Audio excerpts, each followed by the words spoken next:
Lüksiyeni davamlaştırmaz, hürmetlik vatandaş. Bugün çiğ 2020 yıl. 9. ayının 4. günü haftaga cuma. Endiki mavzumunda vatandaşım.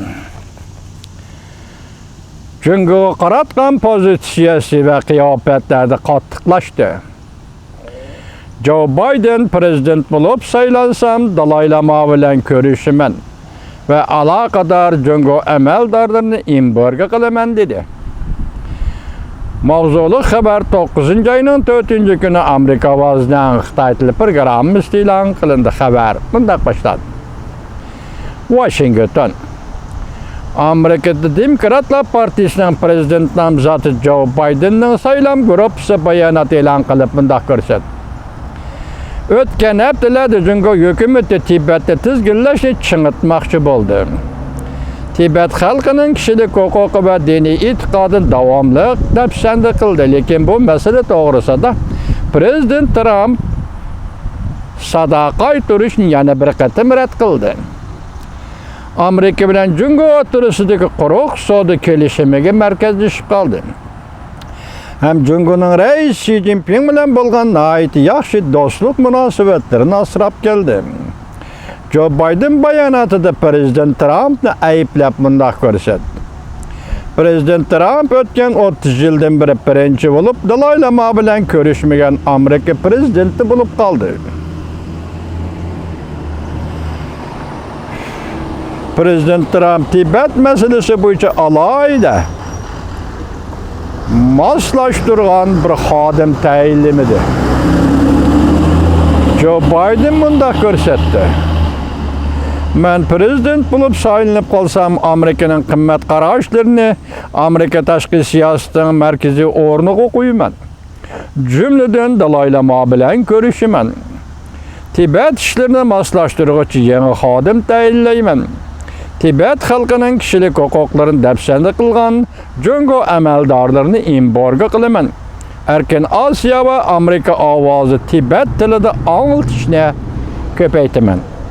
Prezident Trump 2018 yil 12 oyda Tibet meselesi, yani Tibet sayli sayohat barobarlik qonuniga imzo qo'ydi.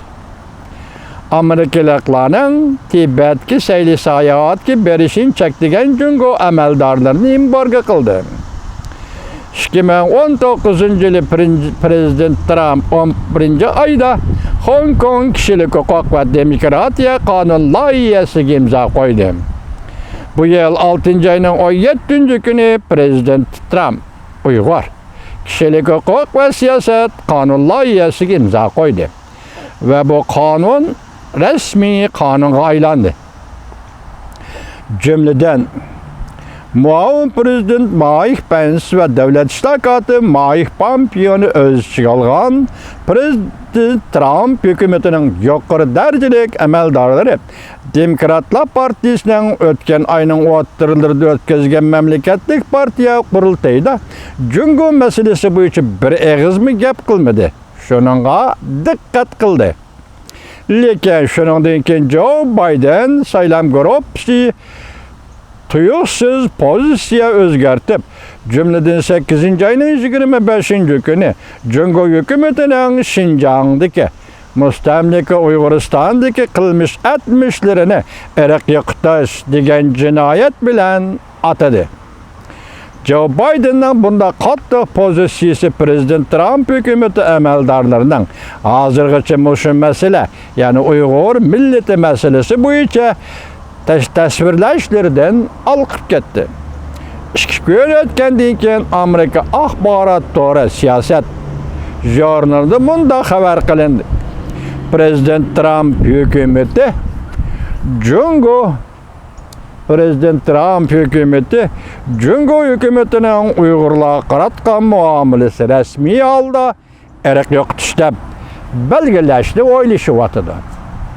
Nima qildingiz vatandosh? Hozir qarang, bu siyosatda qarab turing, bu narsa nima desiniz, men qarab turing dedim, siz qarab turyapsiz bu ishlarga. Mayli prezident Trump, mayli Joe Biden, bular mayli demokratlar, mayli jumhuriyatchilar, bularning hammasi Amerika Qo'shma Shtatlarining o'g'il-qiz farzandlaridir. Munozaraga tushayotgan masalalarning o'ziga qarang. Amerikada mayli qaysi partiya bo'lsin, siyosatning o'zgarishiga qarang.